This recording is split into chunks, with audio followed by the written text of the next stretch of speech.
How's it going, everyone? It's your boy Dak908, aka the Dig Dug himself, and today we're going to be looking at Shagaru Magala, which is the final perfect form to Gore Magala.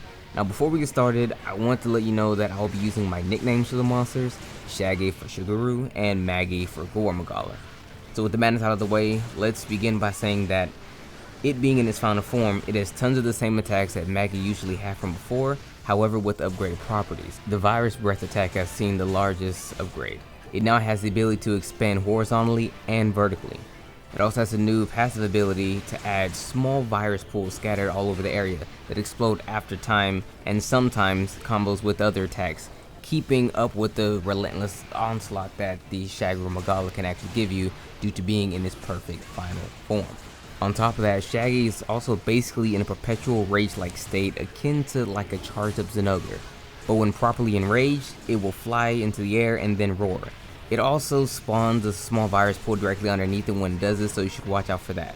Fighting this monster can be a bit difficult due to all that it can do, while also confined to an arena-like area. However, you have Safety Rock, the greatest rock in all of Monster Hunter, and I'm totally gonna make a video about that monster. Hang tight, it's just far back in the book somewhere. Anyway, get behind the rock to heal, sharpen, reload ammo, etc. It's the best thing out there since sliced bread. You should totally take advantage of Safety Rock. However, Safety Rock can break, so do not overuse him or you shall lose him. But before I get to the gear, I want to explain what Frenzy Virus is real quickly. The Frenzy Virus that you get blighted with from Maggie and Shaggy, from a lore perspective anyway, and talking about Maggie's side of the juice, however not just the Gore Magala, because I ain't talking about Maggie right now, it's a Shaggy video. Anyway, the strain you get blighted with is basically used to mark territory. Most monsters usually flee from it, leaving the area so that the Maggots can do as they please. Shaggy, however, has a more potent strain, obviously due in part that it's actually an Elder Dragon, and it causes slapper monsters, you know, the higher tiered monsters, to actually become friends. It can actually also be spread very quickly due in part to the fact that it's much finer and it can actually act as an airborne virus to a certain extent. Players can be infected with it, but getting rid of it is kinda easy. You can take a nap or do enough damage to the monster before it fully consumes you and you'll be alleviated from it. If you beat it, you gain an affinity bonus and you will be immune to the virus for a while.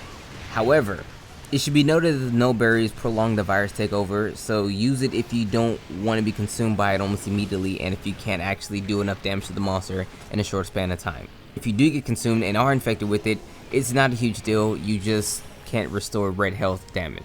Now let's segue over to the other things about this monster, most notably its weaknesses and its weak spots. Now its main weakness is dragon followed by fire, and its weak spots are its head followed again by its neck.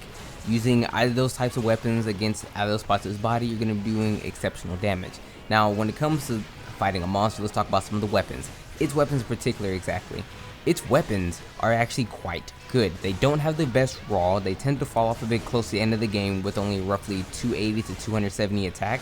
However, the main point to actually take from this is that their other abilities to the weapons are actually quite good. It has high affinity on all of its weapons, with a greatsword seeing the highest, maxing out at 65% affinity. 50% affinity when you first make the weapon, making it very, very good for people who like to really be about that affinity life. Me personally, not so much, but it's really nice for people who really care about affinity. They don't necessarily want to use skills like critical eye and etc. Now, the sharpness on them are actually quite high as well. They don't necessarily get natural purple, but they have a good amount of white sharpness.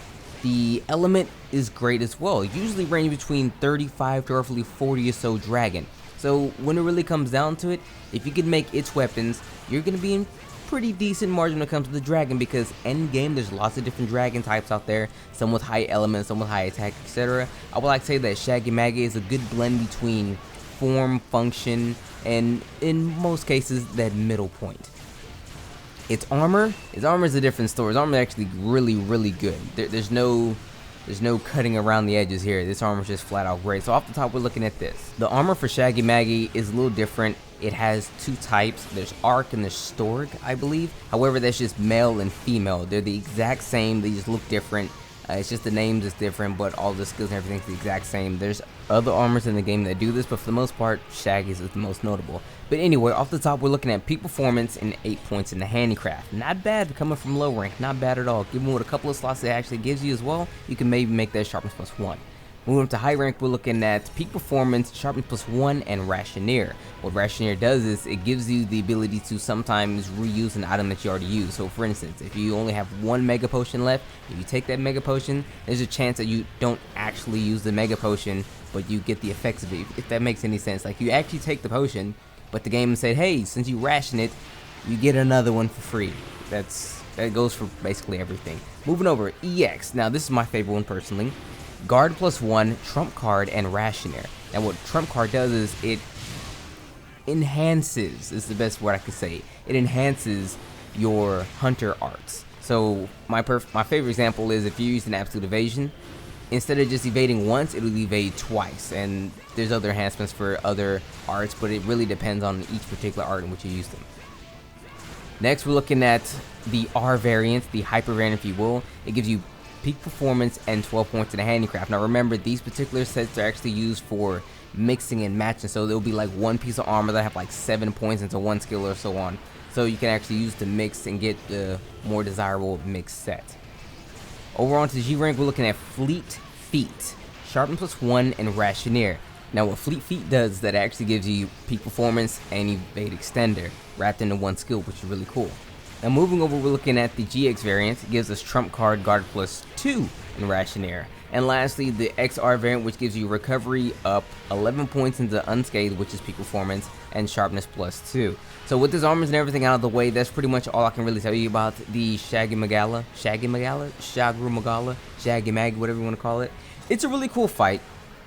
It's the end of the low rank if you're in the village. After this, we're going to be moving over to high rank stuff. And truth be told, to be real with you and I'm not going to be using the same female character. I decided to make a new character for the low rank stuff to actually exemplify the fact that, hey, all this is possible even when you're using one particular hunting style and you're crap at most weapons, which is kind of me. For the high rank, I'm moving over to my main account so that way I don't have to really grind for armor and grind for everything, so I can get these videos out a lot quicker, because a lot of the times I'm actually having to grind for armor and weapons, and that takes a lot of time to do, especially when I have limited time already to make these videos. So moving over to my main account to do the high rank and the G rank videos is probably going to be the smartest choice for me going forward. So with that being said, that's pretty much all I can give you about the Shaggy Maggie. Thank you guys so much for watching. Let me know if you kind of like the new direction where I'm going with these videos, where I give you a bit more informative take on everything as opposed to just coming off the cuff. I'm actually writing stuff down. Like, these past couple of videos have been scripted for the most part. Once I get to the gear and everything, I can say it off the top of my head, because most of the stuff I just know innately, and if it's stuff that I know innately and I'm not really trying to give my opinion and it's just facts, I can convey that easier than I can just giving you a generalization as to what a monster is and how it actually performs, which it shouldn't really be a problem, but it is for me, because I stutter a lot. It's facts, okay? It's real talk. My brain moves faster than what my mouth does, so it's a problem. Sometimes I have to write it down to make myself heard easier and better. But yeah, that's all I got for you guys. Thanks so much for watching, and before I go, I need to say that I am going to be going back and making some world videos. I need to do the arc tempered videos. I made videos of them, well, I recorded videos, I should say, of all the arc tempered monsters, but I've only uploaded like just 2 or 3. So I need to go back, sit down, make I think 3 or 4 videos of them before we move out and beyond. But yeah, I'll see y'all later. It's been your boy. Y'all take care. Have a wonderful day.